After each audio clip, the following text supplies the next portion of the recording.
आज हम लोग हिंदी ग्रामर में रस जो है हिंदी ग्रामर में रस सीखते हैं। ये कक्षा 9 कक्षा 10 की दृष्टि से तो महत्वपूर्ण है ही है, लेकिन ये विभिन्न प्रकार की प्रतियोगी परीक्षाओं में भी इससे बहुत सारे प्रश्न पूछे जाते हैं और ये बहुत ही सरल है समझना, कुछ भी कठिन नहीं है। तो चलिए आप मेरे साथ सीखने का प्रयास करिए इसको। तो सबसे पहले सवाल यही उठता है कि रस क्या है, रस है क्या। तो चलिए नीचे इसकी परिभाषा देखिए।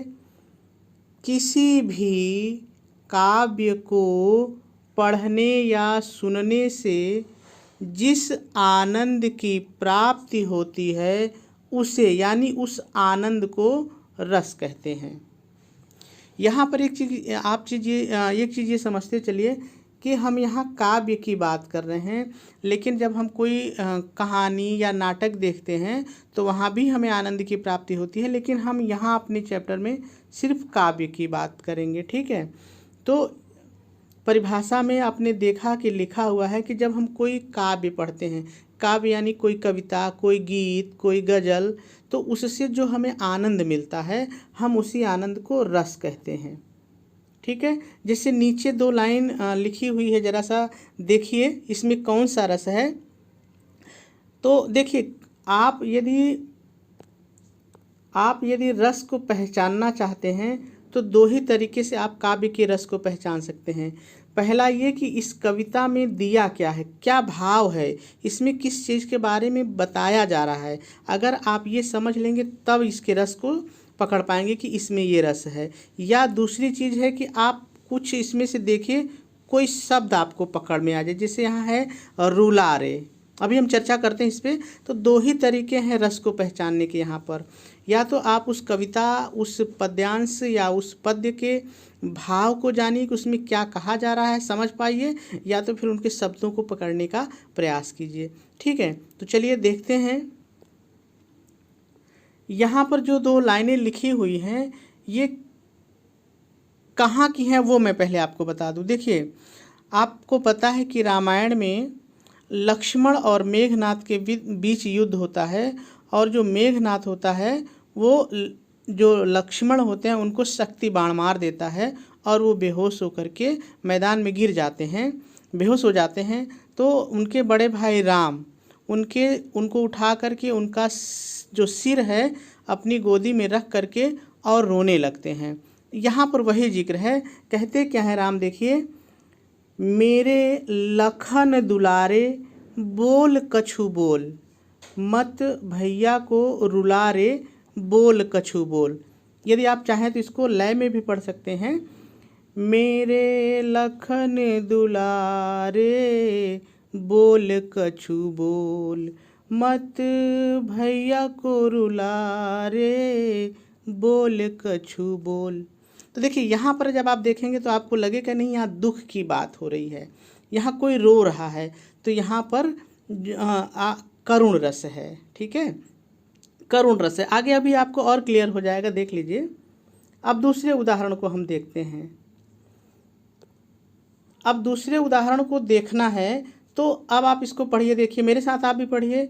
विंध्य के वासी उदासी तपोव्रत, धारी महाबिनु नारी दुखारे, गौतम तीय तरी तुलसी, सो कथा सुनि के मुनि वृंद सुखारे, होय हैं शिला सब चंद्रमुखी, परसे पद मंजुल कंज तिहारे, कीनि भली रघुनायक जू, जो कृपा करि कानन को पगुधारे। अब देखिए यहाँ पर आप नहीं समझ पा रहे हैं कि इसमें से, मैं निश्चित रूप से जान रहा हूँ कि आप नहीं समझ पा रहे हैं कि इसमें कौन सा रस है, क्योंकि आप देखेंगे तो आप कोई शब्द नहीं पकड़ पा रहे हैं और इसका भावार्थ क्या है वो भी आपको नहीं पता है। तो यदि आप इसका भावार्थ जान जाएं तो अपने आप कह देंगे इसमें तो ये चीज़ हमको मिल रहा है। तो देखिए हम आपको बताते हैं कि इसमें है क्या। देखिए रामायण में एक जगह आपने पढ़ा होगा, एक जगह जिक्र है कि गौतम ऋषि की जो पत्नी अहिल्या होती हैं वो श्राप से पत्थर बन जाती हैं, और जब राम को वनवास होता है तो वो जब जंगल में आते हैं तो जो अहिल्या पत्थर बनी रहती है उसको अपने पैर से छूते हैं और वो स्त्री बन जाती है, ठीक है, ये कथा है। तो होता क्या है कि जो विंध्य पर्वत के लोग हैं, जो विंध्य पर्वत के वासी हैं, जो वहाँ पर महामुनि हैं, जो मुनि लोग हैं, वो ये सुनते हैं कि भगवान श्री राम, रघुनायक यानी भगवान श्री राम इस विंध्य पर्वत की तरफ आ रहे हैं। वो विंध्य पर्वत की तरफ आ रहे हैं, ये सुन कर कि वो बहुत खुश हो जाते हैं। क्यों खुश हो जाते हैं? कि अब प्रभु राम आ रहे हैं और यहाँ पर जितने पत्थर हैं सब पर जहाँ जहाँ उनके पैर पड़ेंगे सब सुंदर औरतें बन जाएंगी और हम लोग जो है जितनी इच्छा होगी उतनी हम लोगों को स्त्रियाँ मिल जाएंगी। तो ये चीज़ देखिए, इसमें ये भाव है। तो वही कह रहे हैं कि यहाँ पे कि भगवान रघुनायक यानी राम जी, आप बहुत अच्छा कर रहे हैं जो इधर आ रहे हैं। अब सारे पत्थर जो है वो चंद्रमुखी यानी सुंदर स्त्रियाँ बन जाएंगी और हम लोगों को खूब ढेर सारी स्त्रियाँ मिल जाएंगी। तो देखिए, इसमें हंसी का भाव है कि मुनि जो है वो खूब खुश हो रहे हैं कि अब रामचंद्र जी आएंगे, सारे पत्थर पर जहाँ जहाँ पैर पड़ेंगे सुंदर स्त्री हो जाएंगे वो पत्थर और हम लोगों को ढेर सारी पत्नियाँ मिल जाएंगी। तो यहाँ पे क्या भाव है? यहाँ पे हास्य रस है। तो यही मैं आपको कह रहा हूँ कि जब किसी काव्य को पढ़ने से या सुनने से, आप पढ़ें या कोई आपको सुनाए, जो आपको आनंद मिलता है उसी आनंद को हम रस कहते हैं। ठीक है, आगे देखिए। तो यहाँ पर है कि अगर उपर्युक्त उदाहरण जो आपने देखा कि मत भैया को रुला ले, वहाँ करुण रस है और इस वाले में जो है वो हास्य रस है। तो मैंने वही नोट में लिखा है कि उपर्युक्त उदाहरणों में क्रमशः करुण और हास्य रस है। ठीक है, इतनी बात मेरे ख्याल से आपको समझ में आ गई होगी। चलिए आगे देखते हैं। अब देखिए, यहाँ पे लिखा हुआ है कि रस के कितने तत्व या अवयव हैं।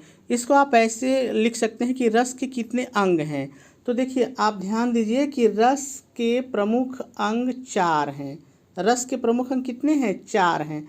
कौन कौन से हैं? देखिए, पहला अंग है स्थायी भाव, दूसरा है विभाव, तीसरा है अनुभाव और चौथा है संचारी भाव। इन चारों को हम क्रमशः देखेंगे। ठीक है, और बहुत ही आसान है, आप सब समझ जाएंगे। तो सबसे पहले हम बात करते हैं स्थायी भाव की। ये जो पहला भाग है स्थायी भाव, ये सबसे इम्पॉर्टेंट है, सबसे इम्पॉर्टेंट है। इसको जरूर आपको याद करना पड़ेगा, नहीं तो रस का कोई फ़ायदा आपको फिर नहीं मिलेगा। तो स्थायी भाव क्या है सबसे पहले वो हम लोग देखते हैं। देखिए, जो भाव मानव हृदय में यानी हृदय यानी मन में, हृदय में हर समय सुप्त अवस्था में विद्यमान रहते हैं और अवसर पाते ही जागृत हो जाते हैं, उन्हें स्थायी भाव कहते हैं। देखिए, स्थायी भाव की संख्या 11 है। स्थायी भाव की संख्या 11 है। ये तो मैंने देख के पढ़ा, अब इसको मेरे शब्दों में भी समझ लीजिए कि स्थायी भाव क्या है। देखिए, स्थायी भाव हमारे मन में हमेशा सुप्त अवस्था नहीं, सोए हुए रहते हैं। यानी हमेशा ऐसा नहीं कि आप हमेशा हंसते रहते हैं, हमेशा आप रोते रहते हैं या हमेशा आप किसी से प्रेम करते रहते हैं, ऐसा नहीं है। जब भी अवसर मिलता है आप हंसते हैं, अवसर पाने पर आप रोते हैं, अवसर पाने पर आप डरते हैं, अवसर पाने पर आप आश्चर्य में पड़ते हैं। तो यहाँ पे वही कह रहा है कि स्थायी भाव वे चीज़ें हैं जो हमारे मन में हैं, वो हमेशा से पड़ी हैं, लेकिन जब भी अवसर मिलता है तो वो जागृत हो जाती हैं। हम उन्हीं को क्या कहते हैं? स्थायी भाव। कहने का मतलब ये है कि जब आपने पढ़ा कि विंध्य के वासी उदासी तपोव्रतधारी महामुनि बिन नारी दुखारे, यानी सब बिना नारी के दुखी हैं और जैसे ही राम आएंगे सारे पत्थर स्त्री बन जाएंगे और हम लोग एक एक दो दो तीन तीन जितनी औरत की ज़रूरत होगी ले लेंगे। ठीक है, तो ये चीज़ आपने पढ़ा तो आप हंस दिए। तो वो जो हंसी थी वो उस काव्य को पढ़ने से आपके अंदर जो आई वो पहले से थी, लेकिन सोई हुई अवस्था में थी, शांत थी। और जैसे ही आपने काव्य पढ़ा उस सुप्त अवस्था में जो आपकी हंसी थी उसको अवसर मिला और आप हंस दिए। तो यही चीज़ है, स्थायी भाव का मतलब होता है कि हमारे हृदय में वो भावनाएं जो पहले से हैं, सोई हुई हैं, सुप्त अवस्था में हैं और जब भी उन्हें अवसर मिलता है वो जागृत हो जाती हैं। इम्पॉर्टेंट ये है इनकी संख्या कितनी है?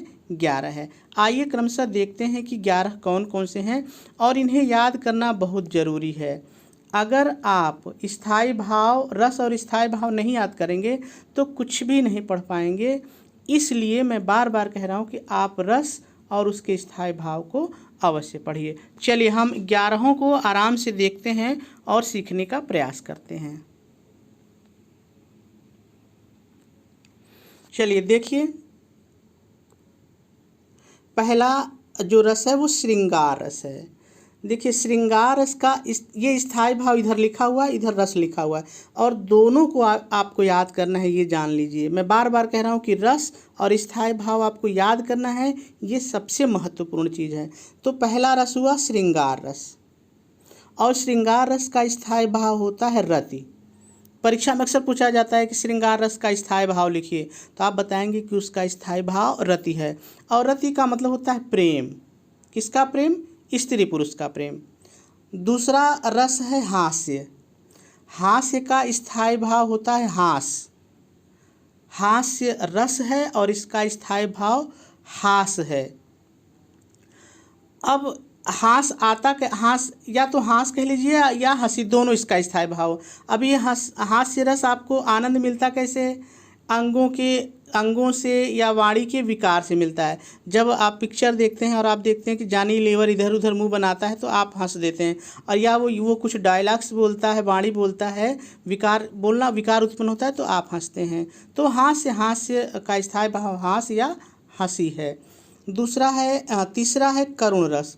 करुण रस का स्थायी भाव शोक होता है, दुख होता है। तो दुख कब होता है? जब कोई आप ऐसा काव्य पढ़िए कि उसमें कोई बिछड़ रहा हो, अपना कोई आपसे दूर जा रहा हो, या कोई नुकसान आपका हो जाए। आपने कोई काव्य पढ़ा, उसमें लगा कि कोई किसी का मर गया, हानि हो गई, कोई किसी से बिछड़ गया। तो जब आप इस तरह की चीज़ें देखते हैं तो आपके मन में करुणा जागती है। करुण रस, आपको करुणा का आनंद प्राप्त होता है, और उसका स्थायी भाव शोक होता है। ठीक है, तो मेरे ख्याल से बात आप समझ गए होंगे। तो करुण रस है, इसका स्थायी भाव शोक है। आपने देखा मेरे लखन दुलारे बोल कछु बोल, मतलब भैया को रुलारे बोल कछु बोल, तो उस करुण रस है। चलिए चौथा है वीर रस। वीर रस का स्थायी भाव उत्साह होता है। बहुत जरूरी स्थायी भाव और रस को याद करना। तो रस क्या है? वीर, और उसका स्थायी भाव क्या है? उत्साह। अब ये किन परिस्थितियों में आपको आता है? कोई दया, दान, वीरता आदि प्रकट करते हैं, तब जो प्रसन्नता होती है, जो उत्साह होता है, वही है यहाँ पे। ठीक है, जैसे खूब लड़ी मर्दानी वो तो झांसी वाली रानी थी, बुंदेले हर बोलों के मुँह हमने सुनी कहा, तो आपके अंदर उत्साह जागेगा। तो ये वीर रस है। जब आप कोई ऐसी कहानी पढ़ते हैं तो वो वीर रस के, आपको वीर रस प्राप्त होता है, और उसका स्थायी भाव उत्साह होता है। चलिए पांचवा देखते हैं, रौद्र। रौद्र रस, रौद्र का स्थायी भाव क्या होता है? क्रोध होता है। और जब क्रोध में आता है आदमी तो क्या होता है? काम बिगड़ने वालों को दंड देने वाली मनोवृत्ति हो जाती है। ठीक है, जैसे कोई ऐसा काव्य हो जिसमें टीचर ने कहा हो कि ये काम आपको करना है, आप पता चला वो काम ही नहीं करें, उसमें आप टीचर का अपने सर का चेहरा देखिए, आपको समझ में आ जाएगा कि रौद्र क्या होता है। तो रौद्र, जब कोई आदमी गुस्से में होता है तो जो रस प्राप्त होता है वो रौद्र रस होता है, और उसका स्थायी भाव क्रोध होता है। ठीक है, चलिए आगे देखिए। छठा रस है भयानक। भयानक रस का स्थायी भाव भय होता है। और जैसे आपने अचानक शेर देखा, डर गए, आपके अंदर भय बैठ गया, तो भयानक रस का स्थायी भाव भय होता है। ये किसी बड़े जीव को देख करके या कोई वस्तु देख करके, किसी भी चीज़ को यदि आप डर जाते हैं, डर का स्थायी भाव उत्पन्न होता है, भय का, तो वहाँ पे भयानक रस है। ठीक है, चलिए आगे देखिए।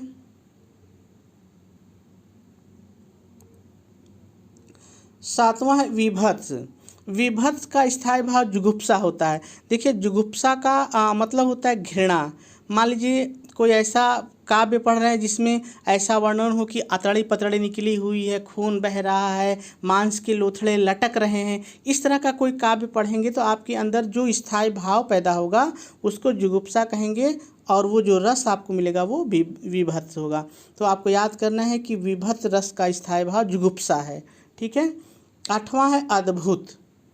अद्भुत रस, कोई आप ऐसी वस्तु देखें या कोई ऐसी बात सुने जिससे आप आश्चर्य में पड़ जाए। कोई कह दे कि एक 4 सिर वाला लड़का पैदा हुआ है, तो आप सुनेंगे 4 सिर वाला, तो आप आश्चर्य में पड़ जाएंगे। तो अद्भुत यानी आश्चर्य, इसका स्थायी भाव विस्मय है। ठीक है, 9वां रस है शांत रस। शांत का स्थायी भाव है निर्वेद। अब निर्वेद का मतलब क्या होता है समझ लीजिए। देखिए, जब आपके मन में सन्यासी जैसा भाव आने लगे, दुनिया बेकार है, क्रोध मोह माया, किसी से हमें कोई शिकवा नहीं, कोई जलन नहीं, जब इस तरह के भाव आए आपके मन में कोई काव्य पढ़ के, तब उसको हम शांत रस कहते हैं। और जो उस स्थायी भाव आपके मन में उत्पन्न होता है निर्वेद। और निर्वेद का मतलब होता है उदासीनता, किसी से कोई मतलब नहीं, उदासीनता। तो शांत रस का स्थायी भाव निर्वेद है। ठीक है। 10वां जो रस है वो है वात्सल्य। वात्सल्य का स्थायी भाव होता है स्नेह। जब कोई ऐसा काव्य हो जिसमें माँ अपने बच्चे को खिला रही हो, गोदी में हिला रही हो, कोई पिता अपने बच्चे को दुलार रहा हो, तो वहाँ पर जो रस मिलता है वो वात्सल्य रस होता है। जब आप सूरदास के पद पढ़ेंगे तो वहाँ देखिए खूब वात्सल्य रस मिलेगा आपको। मैया यशोदा अपने कान्हा को दुलारती है, खिलाती है ना। तो जब कोई माता पिता अपने बच्चे को खूब प्रेम करे तो उसको हम वात्सल्य रस कहते हैं, और उसका स्थायी भाव स्नेह होता है। ठीक है। 11वां जो रस है वो है भक्ति रस। भक्ति रस क्या है? देखिए, कोई ऐसा काव्य जिसमें भगवान की वंदना की गई हो, प्रभु अखिया हरि दर्शन की प्यासी, मेरे तो गिरधर गोपाल, ऐसे जब किसी काव्य में किसी देवता के प्रति प्रेम की बात की गई हो तो हम वहाँ पर भक्ति रस कहते हैं उसको। और वहाँ पे भी एक तरह का रति प्रेम होता है, लेकिन वो प्रेम किससे होता है? देव से, देव के विषय में होता है। भगवान के विषय में जहाँ प्रेम की बात होती है वहाँ पे भक्ति रस होता है। तो मेरे ख्याल से ये 11वां रस आप समझ गए। तो हमने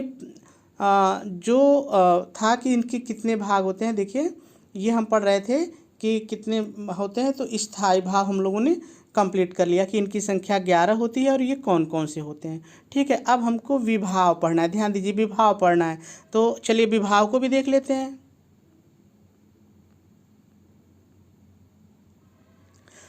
तो चलिए परिभाषा पहले मेरे साथ पढ़ लीजिए विभाव की।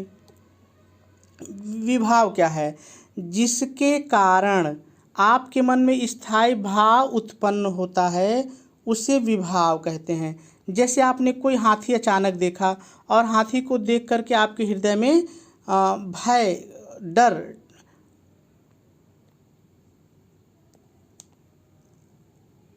आपके मन में ये, फिर से एक बार देख लीजिए विभाव क्या है। विभाव की बात हम करें, देखिए जिसके कारण आपके मन में स्थायी भाव उत्पन्न होते हैं उन्हें हम विभाव कहते हैं। उदाहरण के लिए देख लीजिए, जैसे मान लीजिए आप हाथी अपना, अगर आप हाथी नहीं समझ पा रहे हैं क्योंकि हाथी तो आदमी पालते हैं तो आप कहेंगे हाथी से कौन डरता है, तो चलिए हाथी को आप थोड़ी देर के लिए शेर मान लीजिए और शेर को देख करके आप डर गए, आपके मन में भय आ गया। ठीक है। तो ये जो भय स्थायी भाव आपके अंदर, जब हम लोग पढ़ रहे थे तो वहाँ पे आपने भय देखा था, स्थायी भाव था डर का। तो भय जो आपके उत्पन्न हुआ, ये भय ही क्या होता है? विभाव होता है। तो ये डर आपको किसके कारण हुआ? शेर या हाथी के कारण हुआ। तो जिस चीज़ को देख करके आपके मन में स्थायी भाव उत्पन्न होता है उस वस्तु को हम विभाव कहते हैं। शायद आप समझ नहीं पाए, फिर से एक बार देखिए। हम ये कह रहे हैं कि जिसके कारण आपके मन में स्थायी भाव उत्पन्न होते हैं। जैसे यहाँ पे डर है, आपने किसी हाथी को देखा या शेर को देखा और आप डर गए, तो किसको देख करके जो डर आपके मन में आया, जो भय आया, क्यों आया? शेर या हाथी को देख कर आया ना। तो ये जो शेर और या हाथी है जिसके कारण आपके अंदर ये भाव भय वाला पैदा हुआ, वही विभाव कहलाता है। ठीक है। अब विभाव में भी 2 कैटेगरी है, ध्यान दीजिएगा। जिस वस्तु को देख कर के आपके अंदर स्थायी भाव जगा वो तो विभाव हो गया, लेकिन विभाव में भी 2 चीज़ें होती हैं। पहला होता है आलंबन विभाव और दूसरा होता है उद्दीपन विभाव। तो चलिए देखते हैं कि यह आलंबन विभाव क्या है और उद्दीपन विभाव क्या है।